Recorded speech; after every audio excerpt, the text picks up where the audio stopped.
Math 6500, we're going to look at what are called leverage values today. And what we do in this video is we switch gears from the previous videos and we focus our attention on the X outliers instead of the Y outliers. So we're looking, the way I like to think of this is we're looking more horizontally, if you can imagine a range of X values. And we're working on the assumption of normal distribution, so you can pretty much think of the mean value of X being smack dab in the center of the range of X values, and we just want to know if there's any values of X that vary significantly away from the mean. Now this is really going to be easy in the two variable case where we have one predictor or two. But it gets a little bit more complicated when we have multiple predictors. Well, two predictors would be multiple predictors, but let's say we get into 3, 4, 5, 6, 7 predictors. And I think the reason that I like this so much, stuff so much, is I really got an appreciation for this when working on some of my very first research. And the first research I worked on was with my doctoral advisor, and I kind of took the reins on some of it. And I remember him. I went in one Friday afternoon and sat down and talked to him about it. And one of the first things he asked me was, "How do you know that you don't have values that are inappropriately influencing your results?" And although I'd studied this stuff not near in as much detail as I'm presenting it to you, I got to see firsthand how data points, collected data, can really influence the results of the model. They can cause models, for example, estimated regression coefficients to sometimes waver between being statistically significant and not being statistically significant. So you got to think we want a more stable model in that the deletion of particular X values wouldn't drastically play a role in drastically changing the estimated coefficients for a model. So anyway, guys, hang on for the ride. I'd say, I don't know for sure, but it looks like we're probably going to have 2 more videos after this one. So there'll be 3 videos for this week, and this is going to be obviously the first one. And after that, we'll see what happens. Okay. So guys, as we saw previously with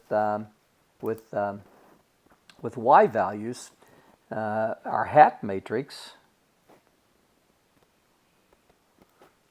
which obviously we let BH, and hopefully you guys have this tattooed to the brain by now.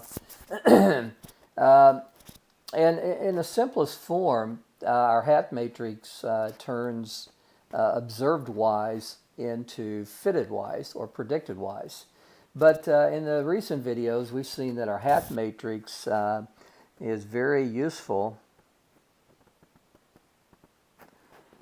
in identifying Y outliers. Don't know why I put an exclamation mark there, but I just did, okay? Now,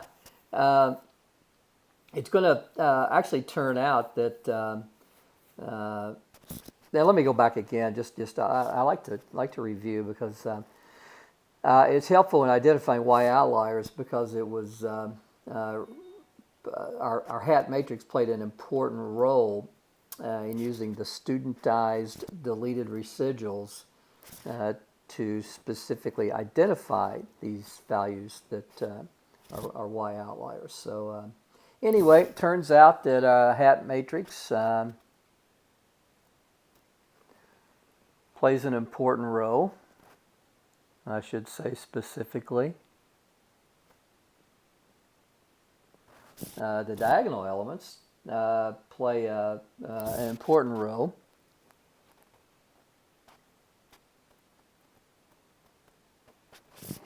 So are important in determining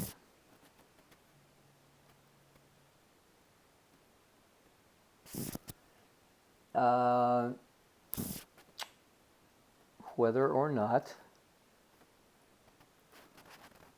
an x value is an outlier. So in determining whether an x value is an outlier, we're obviously looking with respect to the other x values. Now, before we get too crazy, actually a couple of, I should say, useful properties, not just a property. One important property is that these h sub I values, values will always fall between 0 and 1. And guys, what you can really think here is they typically will not be either 0 or 1, and they fall in between 0 and 1, not inclusively. And another important property that's going to play a role is that the sum from I equal 1 to n of the values on the diagonal of the hat matrix will always be equal to k plus 1. Now, being consistent, k equals the number of predictors. So, can you guys see that? Yeah. K plus 1 equal number of predictors plus the intercept. Okay, so dispose of the paper. Furthermore, let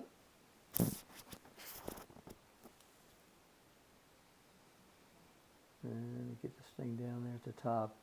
It's hard to realize where this thing stops and ends. Plus, my computer's running really slow today. I'm not really sure what all's going on with that. All right, gang. So furthermore,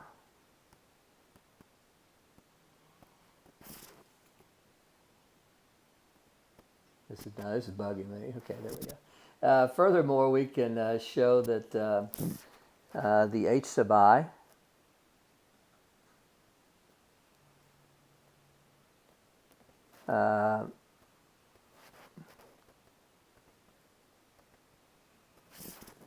we can show that our h sub i's are a measure of distance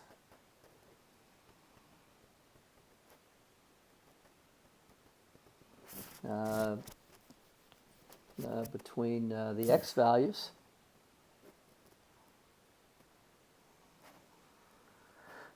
for the ith case and the means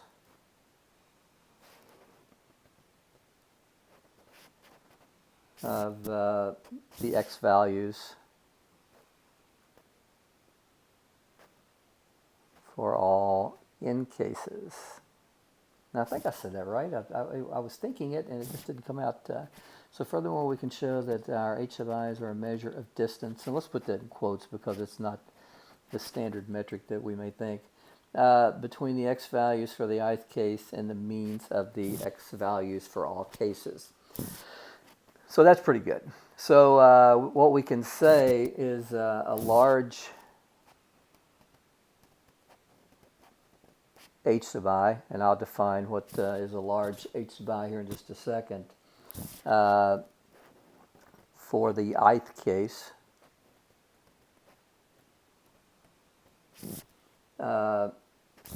indicates that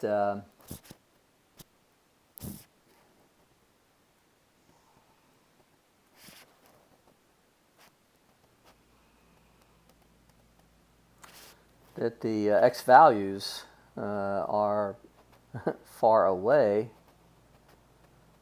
I don't know why I can't think of, it's right far away and I can't think of anything but Shrek. So a large h sub I for the ith case indicates the x values are far away from the center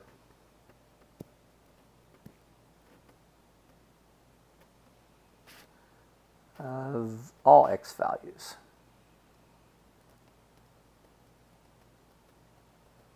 And I haven't decided yet, but what I'll probably do is, I wrote this in my notes. I want to demonstrate what this means to you. So, guys, this brings in a fancy schmancy new term that you can add to your repertoire, to your vocabulary. It's called leverage statistic. So the value of the diagonal on the HAP matrix is often called the the leverage of the ith case.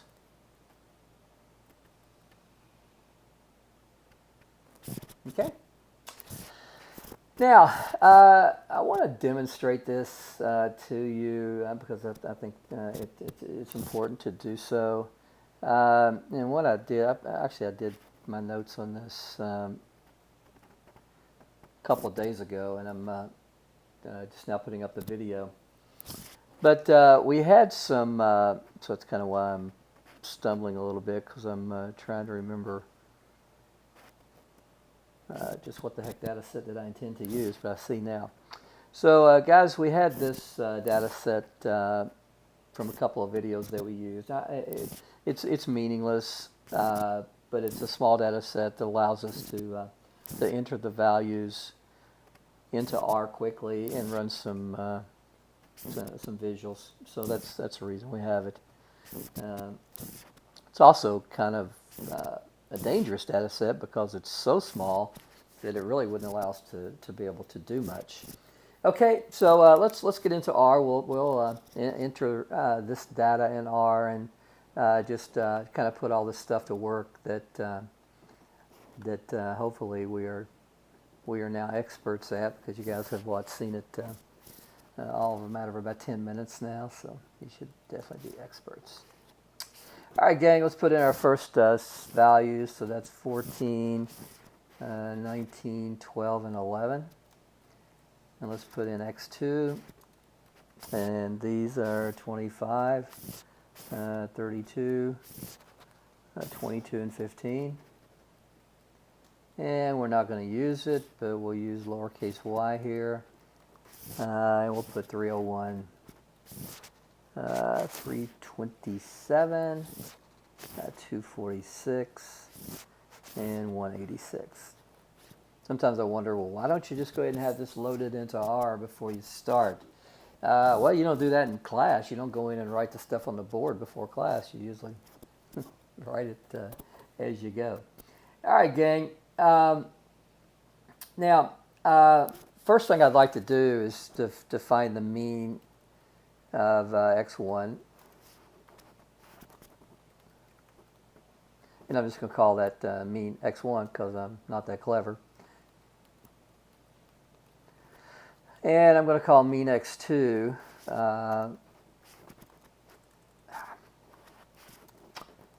mean of x2.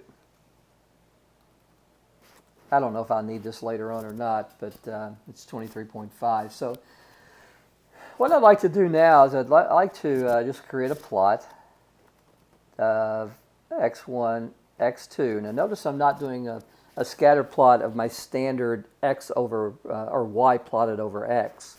The focus in these videos is solely on our x values. So I want to focus on that and do plot x1, x2. Okay. And when I do this, I get this, and you can think about where the mean is.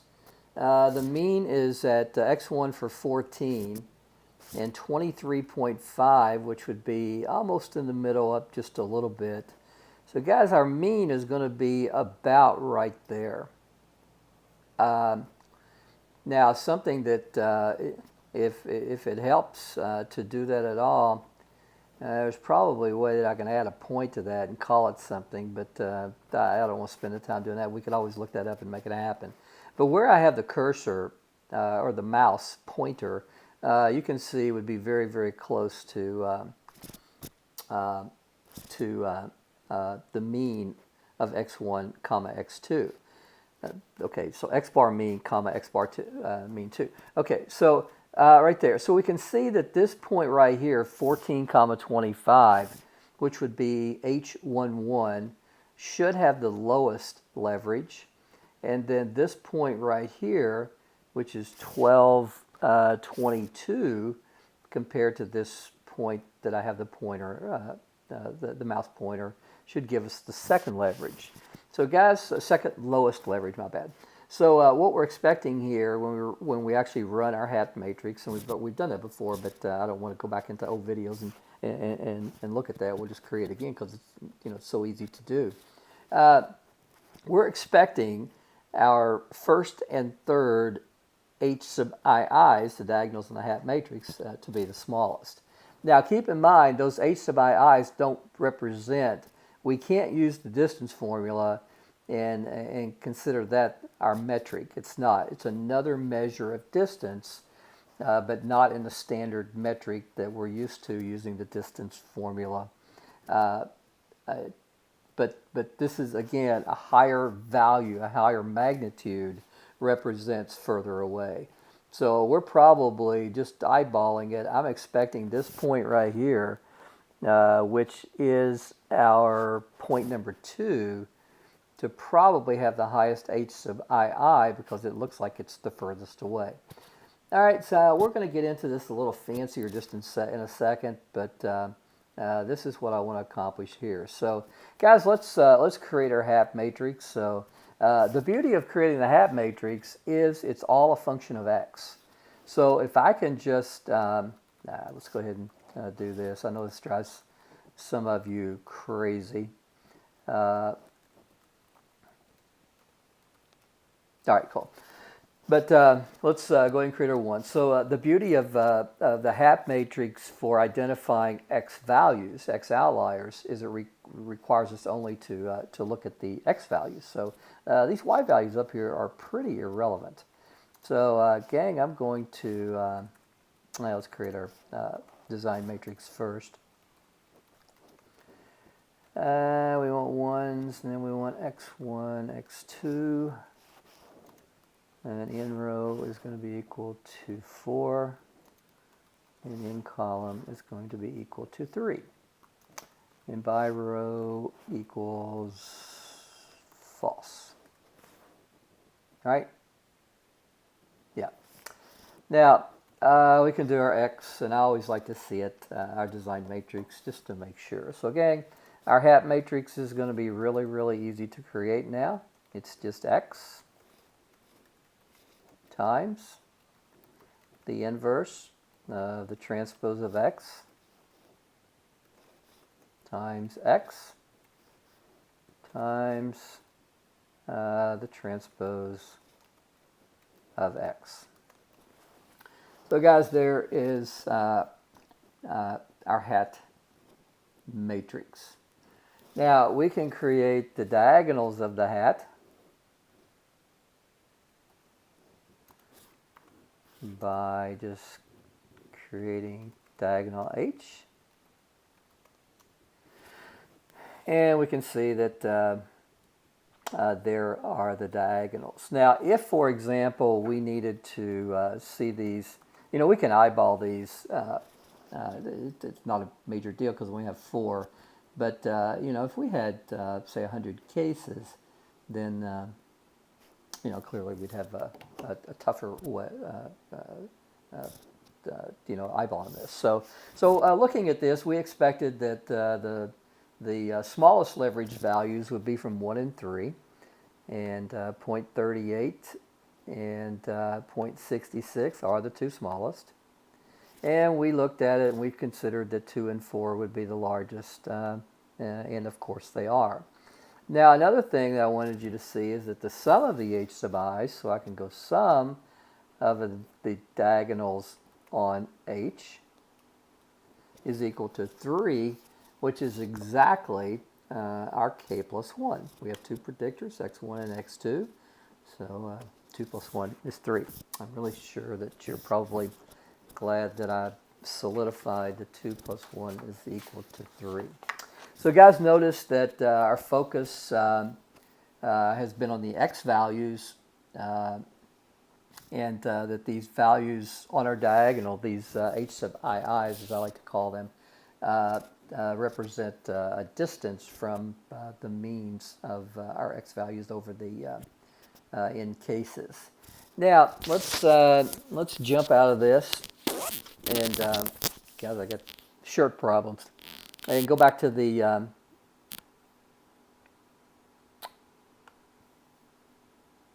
whatever we call this. Okay. All right. I've been asking around. I've asked a lot of students because right now I'm teaching multiple classes, and I've asked a lot of you which method you prefer, this or the iPad. And I've yet to have anyone. If I wasn't such a pain in the butt about having this perfect, it would go a lot quicker. Every single one of you that I've talked to said you prefer this over the iPad, so we'll stick with it. Now, guys, important fact: if our ith case is an x outlier and has a high leverage value of h sub ii, there's a possibility that it will have a substantial impact in determining the fitted values y hat sub I. I need to write that down. I don't think I could ever possibly repeat that.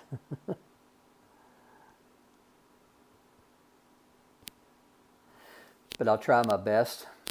So that'll keep you from going playback, playback, playback. So if the ith case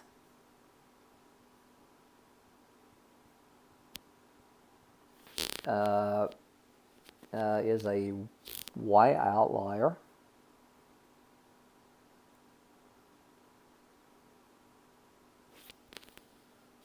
whoa, what am I talking about here? Is an x outlier,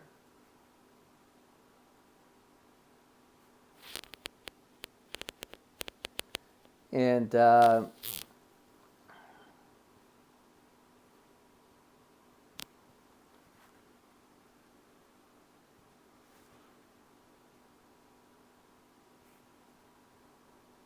okay, so if the ith case is an x outlier and it has a large leverage value,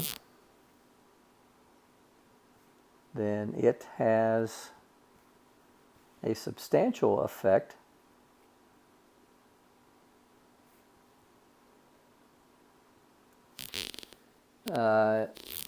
in determining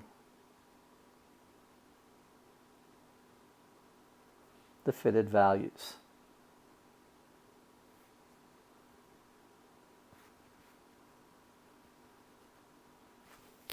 So our y hat sub i's. Now, guys, what first thing I want you to think about is how do we calculate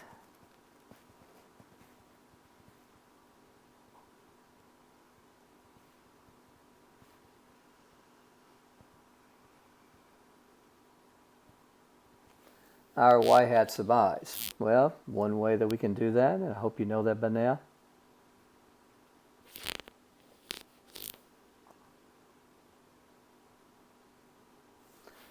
is to use x times beta. Another way that we can calculate this is to use our hat matrix times the y's. So we have two methods at our disposal now, and we just have to pick our poison. Do we want to create our predicted values using our design matrix and our beta coefficients, or do we want to create our predicted values using our hat matrix and our observed y's. Well, for this illustration, I want to focus on this one right here. Now, what I want you to realize is using this form that our y hat sub i's are a linear combination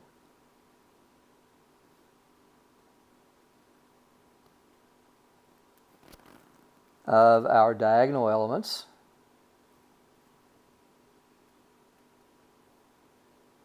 and our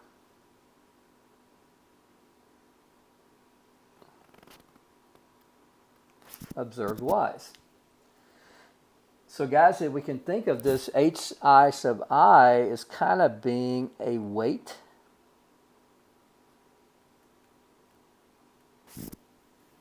of the observations y sub I in determining the value of, I didn't have that, in determining the value of the predicted values. So guys, the larger that the hi sub I is, the more important that y sub I is in predicting, or I'm sorry, in calculating y hat sub I.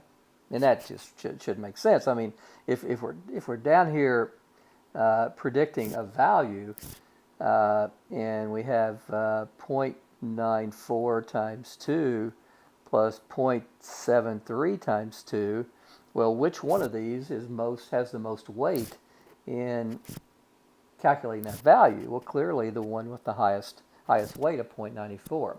So that really shouldn't be leave much to the imagination there. So clearly the h sub I that has the most weight is most important, if you will, in determining the y hat sub I. So this h sub I measures the role of x values in determining how important y is in calculating y hat. Because again, guys, remember, our hat matrix, these h sub i's, which are in the diagonal, is totally a function of our x values. Okay?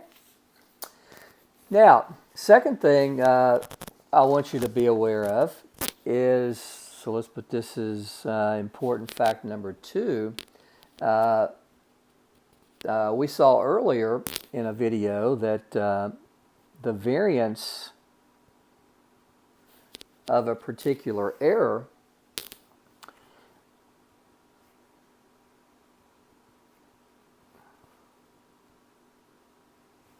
can be found by taking the mean square error times 1 minus the value we get on the diagonal. So if we take one particular error at one particular level, we can estimate the variance of that error by looking at this. Well, guys, it's clear to see as h sub I gets larger, h sub I gets larger, then what happens? Well, if this value right here gets larger, then this value is going to get smaller. Mean square error is going to be consistent or constant. So as hi gets larger, the variance in the e sub I, or I'm sorry, the e sub i's gets smaller.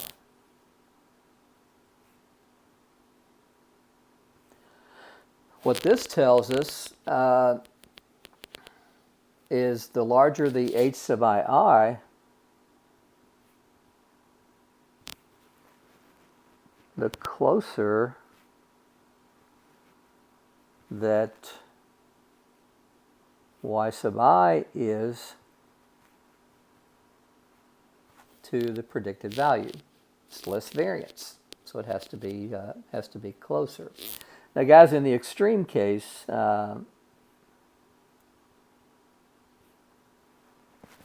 where let's just say that hi was equal to 1, then we'd see that the variance at a particular error is going to be the mean square error times 1 minus 1, which gives us 0. And in this case, it tells us that the observed value is equal to the fitted value, or the predicted value. All right, so guys, just a little bit of technical stuff that we all have to pay close attention to when we're doing stuff. So guys, let's get into the nuts and bolts of this. First of all, what's a leverage value? Well, it's the number is the value we get on the diagonal of the hat matrix, but what does it do? It gives us a measure of distance of the x values for the ith case from the mean values of all the x variables over the n cases we have collected. So guys, next thing I want to go over is what is a large leverage. Well, guys, it turns out that a large leverage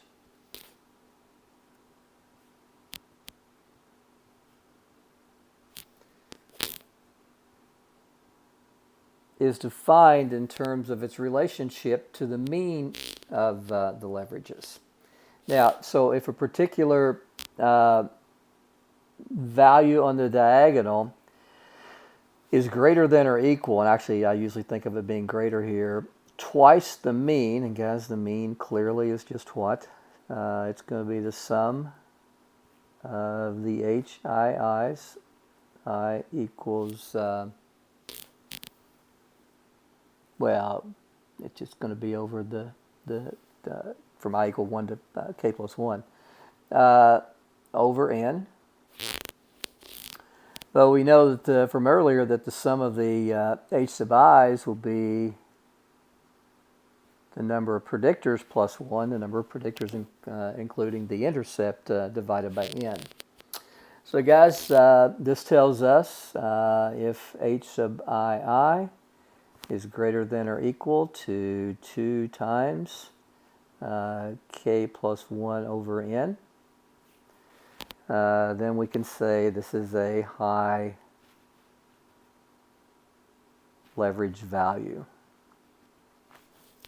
Okay, and there are other schools of thoughts out there.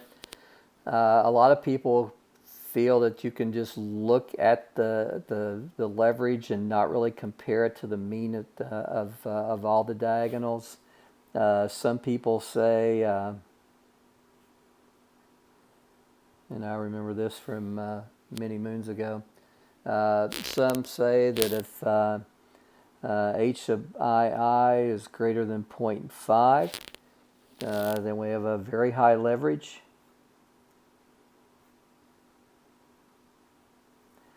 And some people say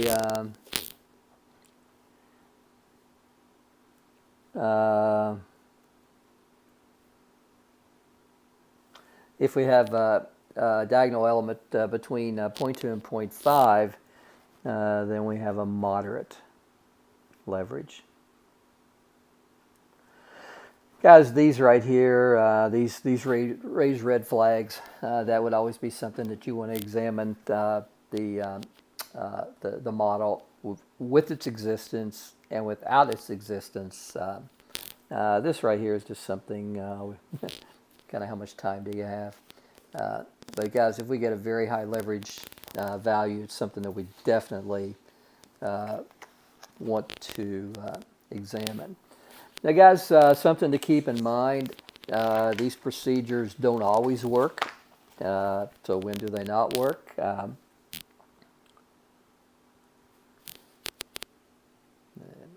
Get you down here.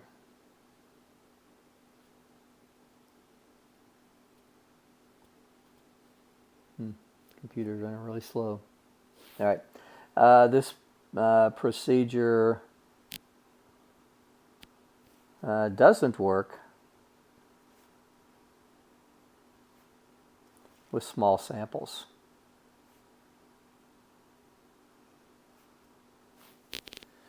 So you have to use extreme caution when you have small sample size.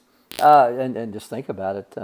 Being very simple, you can show how absurd this would be. Guys, this small data set that I just created had sample size n equal 4. and k plus 1 was equal to 3. So that tells me that my mean is going to be, well, 3 over 4. So 2 times h bar is going to be 1.5. And but we saw earlier that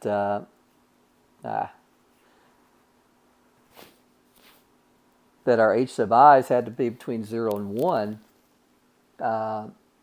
which creates obviously a major issue. Okay, so we couldn't, we couldn't find, we couldn't find high leverage even if we wanted to. All right, guys, let's get busy. Let's go back to the body fat example, and I want to load that into R. And what I want to do here is I want to look at Y predicted by x1 plus x2, where Y is body fat, x1 is the tricep skin fold measure, and x2 is our thigh measure. Okay? Now, and I'm going to show you something kind of cool that lets us do some stuff. All right, gang, let's get out of this. Get over here into R. And is anything going to be affected by all this? Yeah, maybe. I'll tell you what. I'm going to get rid of this. Open R back up. And go from here. We're really good at this now, so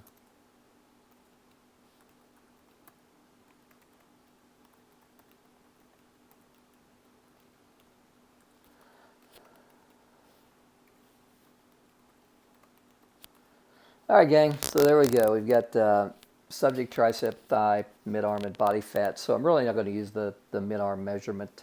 So guys, first thing I'd want to do is just eyeball. And so if I go plot, and again, I just want to focus on my x values here, okay? So I want x1 to be triceps and x2 to be thigh. And if I look at this, in terms of my x's, and you got to think the mean is going to be somewhere right here, and I'll get more specific with that in just a second. It looks like this case right down here, 14 something, 14 maybe. See, this is 5 units, so that looks like it's about 2 units before. So maybe 1443. That looks like it has the potential to be an X outlier.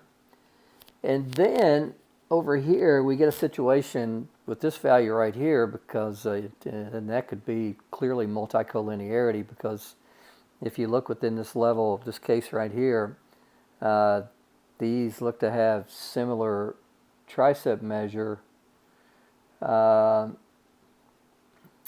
those look like they could be highly correlated. So anyway, but it looks like this could also maybe this value. So let me show you something that helps in finding the cases that look potentially look like they may be extreme cases. So got something kind of cool here. We can do plot triceps thigh, and then I want you to use identify triceps thigh, and I want you to put row name of data and locator.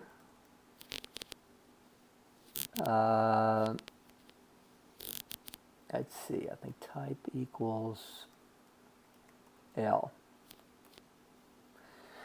Now, the beauty of this is when we set our scatter plot this way, you'll see that our mouse changes right here. It's no longer the pointer. So I can come down here and click this, and this tells me that that is, and I'm going to write this down over here. So potential X outliers.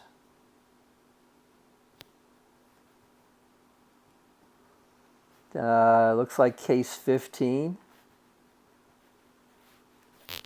And this case over here has got my attention. That's case 7. And this case right here has got my attention too. I don't really like that case, so that's case 3. So when I look at these, I'll tell you what, there's some potential right down here for 1 and 5. Not as much for the X values, but possibly for the Y values. So, so guys, anyway, looks like to me the major issue of an X outlier looks like it would probably be case number 15. Okay, but again, that's eyeballing, and eyeballing is you know, it's a useful tool. It's okay when we've got 2 predictors because we can easily create a plot like this. But gang, imagine having 10 predictors. The madness that we would have in creating something like this. So, guys, let's get serious, okay? Let's see how all this is going to play out. So, what I'd like to do is I'd like to create my hat matrix. So I've got to create my design matrix first. So again, I'm going to do what I usually do, and guys, I have to tell you, I don't remember the sample size, so I'm going to have to pull something out. Triceps, let's see what happens. So sample size is 20, okay? So I need my 1s. So repeat integer 1 20 times. Now I want my design matrix. We should be able to do this in our sleep. We've done this so many times. To be 1s, triceps, in thigh, okay. In row is 20, and in column is equal to 3. And by row equals false. So guys, just check it out and make sure we've got stuff going, okay? And again, this is going to be a relatively small data set because there's only 20, so we'll be able to use the eyeball feature. But I'm going to show you other ways too, just in case we had a much larger data set. So guys, first thing, again, let's create our hat matrix. And it's X times solve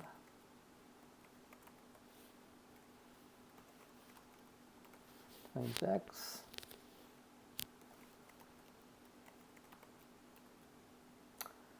we can look at it if you want.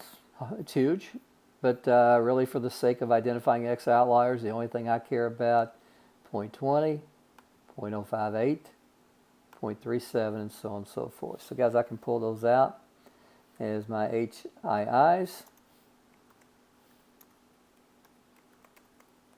as the diagonals on my H.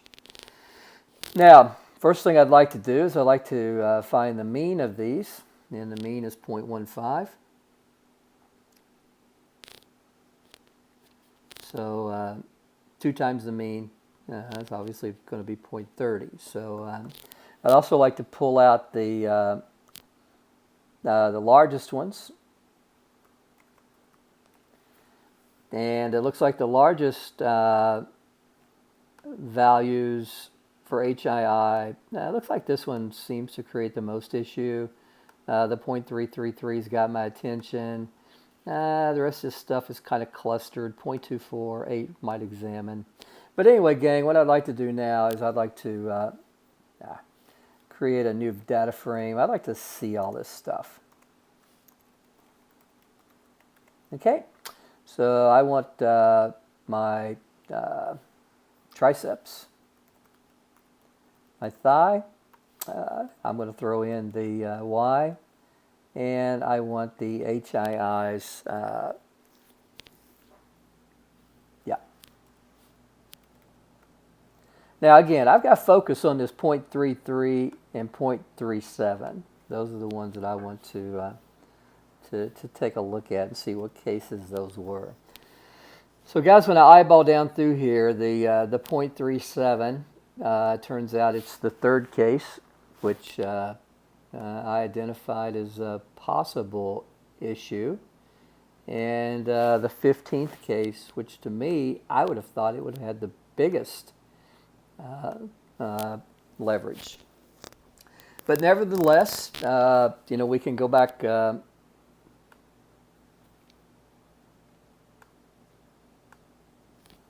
Okay, I don't know what happened there, but everything just went completely blank. But guys, we can go back to what we talked about earlier. We've already seen this, but just kind of to validate it, if you will. We know that the mean of the H's, H sub i's, is equal to 2, K plus 1 over N. And of course, K plus 1, including K is 2, so the intercept gives us 3 over 20. So 2 times H bar is 2 times 3 over 20, which is 6 over 20, which is 0.30. And we saw from R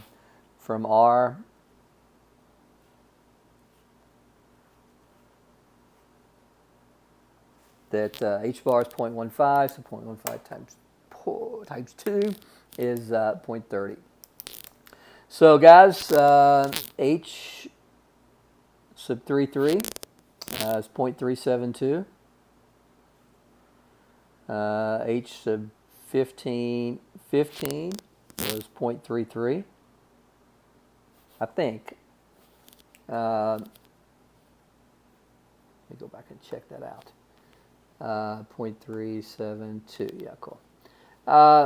And this was 0.33, so we would decide that these are extreme outliers. In fact, they're extreme X outliers. You guys remember. So another thing that you want to look into is when I look at this, there's a substantial gap.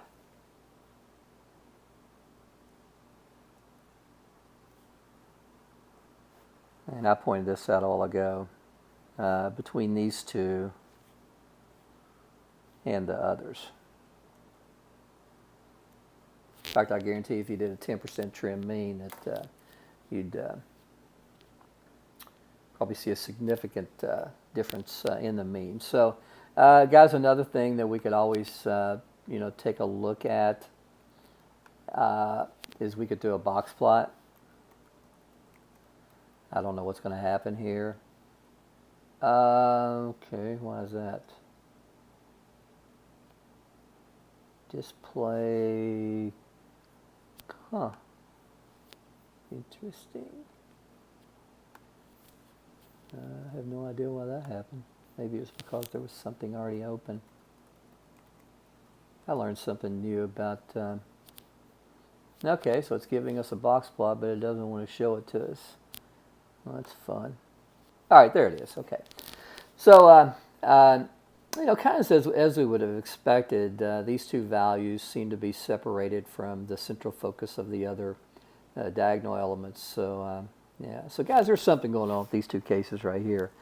Case number 3 and case number 15. I would definitely want to, if I were publishing this data set, or publishing analysis, obviously with this data set, that's what I mean. I would want to report a model with these two observations, and I would definitely want to report a model without these two observations, okay? My phone's ringing, so I have no idea who it is. Guess if I don't look, it doesn't matter, does it? All right, gang. One more thing, and this video will be done. All right. So let's talk a little bit about extrapolation. If we were in class, I would say, so what can you tell me about extrapolation? So seriously, what can you tell me about extrapolation? Can you spell it? What do you think? Extrapolation.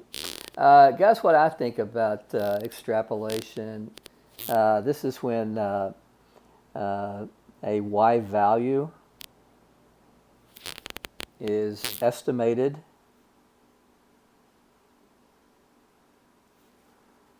at x values that haven't been observed.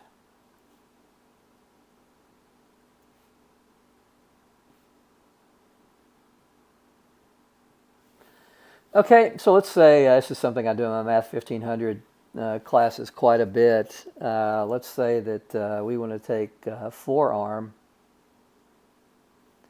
and use it to predict a person's height. And let's say that our 4-arm measures, range from our whatever it may be, our low value and our high value, and we collect some data. And believe it or not, there is usually a fairly strong relationship between the two.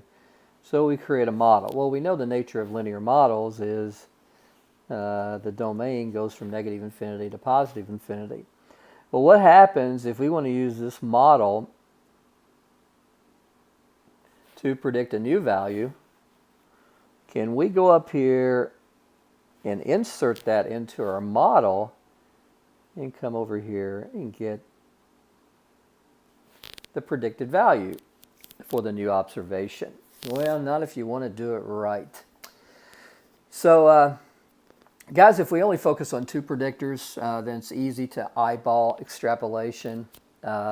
Again, if we just if we look at x1 and x2, and we've got something going on here where we've got clearly a max x1 and clearly a min x1 and clearly a min x2 and a max x2, then if you can imagine kind of that being a square, not a square but a rectangle, could be a square, anything in there would be a situation where we don't have extrapolation.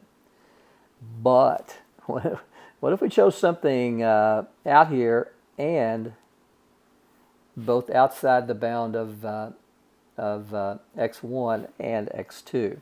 Well, guys, it turns out that the hat matrix plays an important role in what we call hidden extrapolation. So, guys, to identify hidden extrapolation,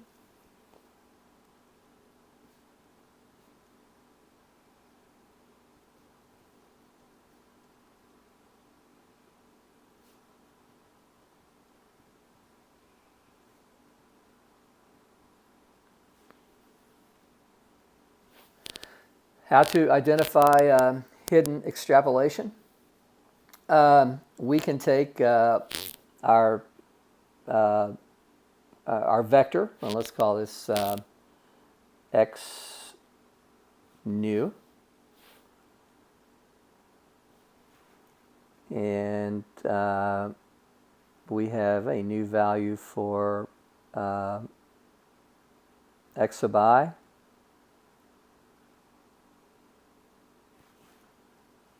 Actually, x sub 1 out to x sub k.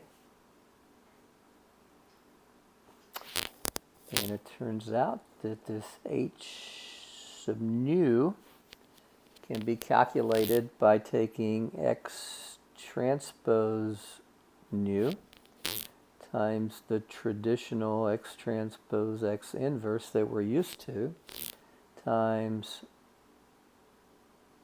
x nu.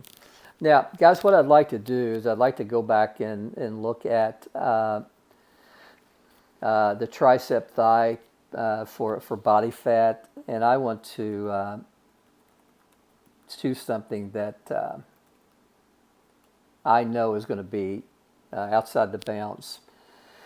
So it looks like to me that the highest tricep was about what, 32 maybe. Well, let's let our tricep be equal to 40.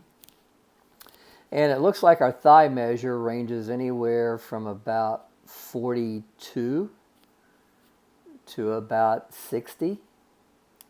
So let's let our tricep be on the smaller side, and let's say it's down around 38.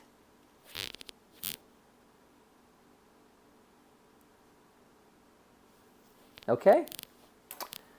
All right, gang. So choosing something that I clearly know will be a value that's using that will have hidden extrapolation. Well, it doesn't really have hidden extrapolation. It has very, very in-your-face extrapolation. So, guys, this new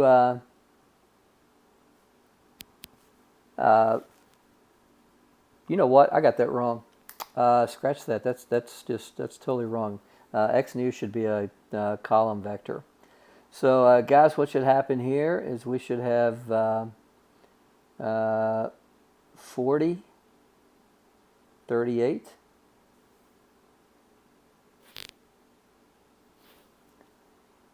So X transpose nu will obviously be 40, 38. So now that doesn't seem right.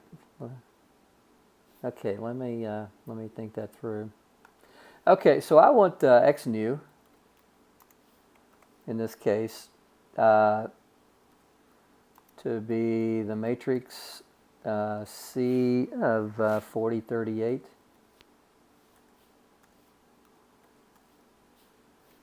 And I want in row equal to 2, in column equal to 1, and by row equals true. All right, so I have what I need. So my H nu is going to be the X transpose of X nu. And I want solve transpose X times, of course,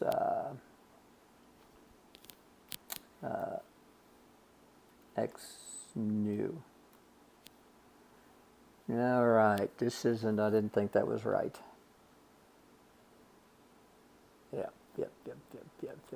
We got to have, we have to have a 3 by 1 matrix, not a,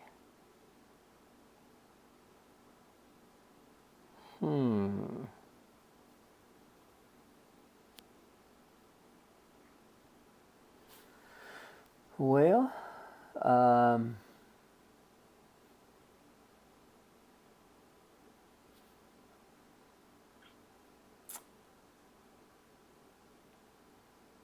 so we need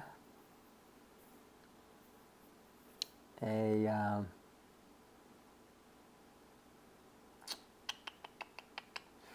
okay, guys, we need this. Let's put 2.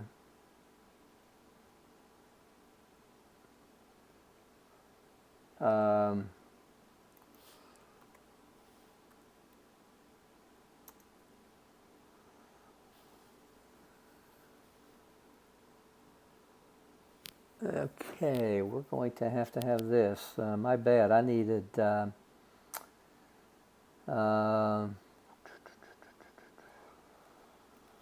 matrix C. So I need, when I put this in, I need my intercept times 1. So I need 1 40, 38. So in row is going to be equal 3, in column equal 1, by row equal true. All right, now I feel much better about this. All right, so gang, what I need here is x new, but this has got to be x new 2. And this has to be x new 2. All right, much better. So h new is going to be 10.28.